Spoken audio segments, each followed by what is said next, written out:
କାହାଣୀ ନିଜେ ବଞ୍ଚ ଏବଂ ତା ସହିତ ଅନ୍ୟକୁ ମଧ୍ୟ ବଞ୍ଚିବାକୁ ଦିଅ।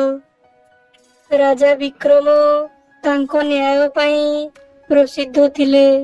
ଥରେ ସେ ନିଜ ପାଇଁ ଏକ ବଡ଼ ରାଜପ୍ରାସାଦ ନିର୍ମାଣ କରାଉଥିଲେ। ରାଜପ୍ରାସାଦର ମାନଚିତ୍ର ଅନୁଯାୟୀ କାର୍ଯ୍ୟ ଚାଲୁଥିଲା, କିନ୍ତୁ ଗୋଟିଏ ସମସ୍ୟା ବାଟରେ ଆସୁଥିଲା। ରାଜପ୍ରାସାଦର ନିର୍ମାଣ ସ୍ଥାନ ନିକଟରେ ଏକ ଗରିବ ଲୋକର ଝୋପୁଡ଼ି ଥିଲା। ଝୋପୁଡ଼ି ଯୋଗୁଁ ରାଜପ୍ରାସାଦର ସୌନ୍ଦର୍ଯ୍ୟ ନଷ୍ଟ ହେବ ଭାବି ରାଜା ଝୋପୁଡ଼ିର ମାଲିକକୁ ଡାକିଲେ। ତାପରେ ସେ ଝୋପୁଡ଼ିର ମାଲିକକୁ ତାଙ୍କ ସମସ୍ୟା ବିଷୟରେ କହିଲେ ଏବଂ ଝୋପୁଡ଼ି ବଦଳରେ ତାଙ୍କୁ ବିପୁଳ ପରିମାଣର ଅର୍ଥ ଦେବାକୁ ପ୍ରସ୍ତାବ ଦେଲେ।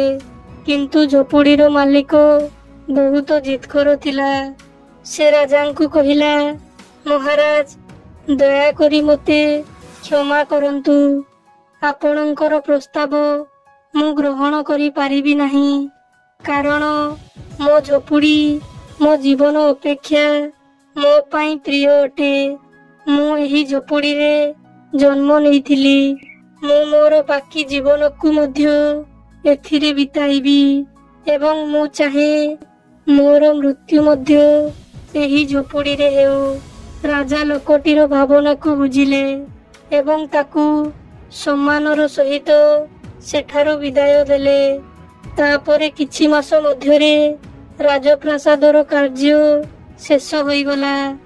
ଦୂରରୁ ରାଜପ୍ରାସାଦକୁ ଆସୁଥିବା ଅତିଥିମାନେ ରାଜପ୍ରାସାଦର ସୌନ୍ଦର୍ଯ୍ୟକୁ ପ୍ରଶଂସା କରିବା ସହିତ ପାଖରେ ଥିବା ଗରିବ ଲୋକଟିର ଝୋପୁଡ଼ିକୁ ଦେଖି ରାଜାଙ୍କର ନ୍ୟାୟ ଏବଂ ଉଦାରତାକୁ ମଧ୍ୟ ପ୍ରଶଂସା କରିବାକୁ ଲାଗିଲେ।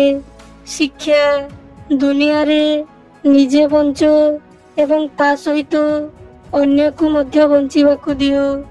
ନିଜର ସୁଖ ସମୃଦ୍ଧି ପାଇଁ କୌଣସି ଅସହାୟ ନିରୁପାୟ ଲୋକ ଉପରେ ନିର୍ଯାତନା ଦିଅ ନାହିଁ। ଗୋଟିଏ ଧନୀ ଲୋକ ପାଇଁ ହୁଏତ ଟଙ୍କା ପଇସା ସବୁ କିଛି ହୋଇପାରେ, ହେଲେ ଗୋଟିଏ ଗରିବ ଲୋକ ପାଇଁ ତା ଘର ହିଁ ତା ପାଇଁ ସ୍ୱର୍ଗ ହୋଇଥାଏ।